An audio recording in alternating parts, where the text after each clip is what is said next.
we need to talk about financial abuse.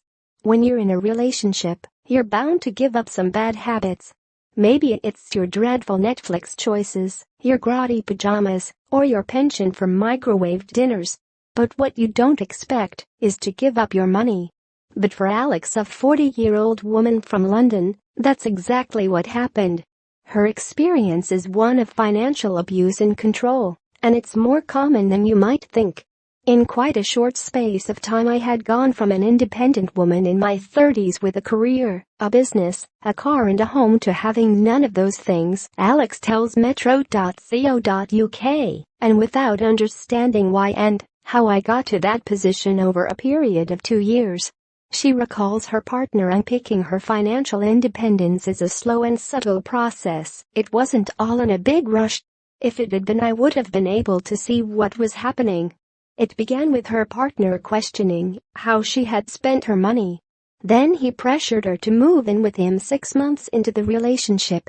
She noticed a deliberate strategy of stopping her from contributing to the mortgage. I found myself spending money on shopping, holidays, things that didn't ever allow me to make it feel like I'd contributed to the home, Alex explains. It never felt like our home. By the time she fell pregnant a few months into the relationship, he had undermined her ability to succeed in her career enough that she eventually gave it up. She says the minute she stopped working, she fell into a precarious situation. Financial abuse is very easy for the perpetrator when you have no independent income and you become subtly dependent on them. It may seem extreme, but Alex certainly isn't the only one to have been in this situation. 18% of adults in the UK have been a victim of financial abuse in a current or past relationship, with 60% of cases reported by women, according to Refuge. Key statistics from Refuge and the cooperative bank's My Money, My Life campaign. The charity's My Money, My Life campaign, run in partnership with the cooperative bank, shines a light on this often overlooked form of abuse through their study Money Matters, defining financial abuse as controlling a person's ability to acquire, use and maintain their own money and resources. For 24-year-old Kaylin from Shropshire, being financially abused at 18 was a gradual process. Pretty much from the beginning, if I was dressing up to go to work, I was made to feel bad, she tells us. I then wasn't allowed to spend money on myself. I wasn't allowed to buy clothes or makeup, or I was whoring myself up to someone else. He had my card and would spend what was on there and took out loans under my name.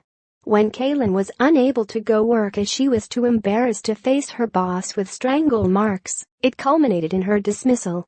She says in hindsight, these were red flags, but at the time thought this was normal behavior for a relationship. I was brainwashed into thinking that was okay, she says.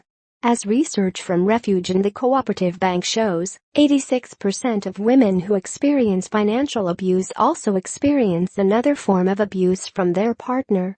Refuge Chief Executive, Sandra Horley CBAE, tells us restricting women's access to money is a common technique of control for domestic violence perpetrators. For these women, money can be a matter of life and death. It can mean the difference between being trapped with a violent and dangerous abuser or escaping to a place of safety. Financial abuse takes many forms. Some women are forced to hand over their wages or benefits to their partner every month. Others are prevented from going out to work or completing their education. Many victims are forced to provide receipts, accounting for every single penny they spend, or are given such ridiculously small allowances they can't afford to buy food for themselves and their children. All the women I spoke to said they weren't aware that there was a label for the financial abuse that they were experiencing.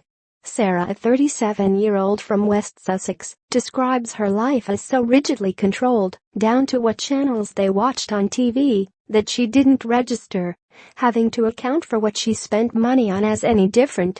When you think of abuse, you think of being hit, being emotionally abused or sexually abused, she tells us. Financial abuse didn't even register as a separate thing till years later. And that's exactly what makes this form of abuse so insidious. As Alex aptly says, I didn't have a label for what was going on. You can't get help if you don't know what you need help for. This lack of awareness was compounded by alienation from family and friends.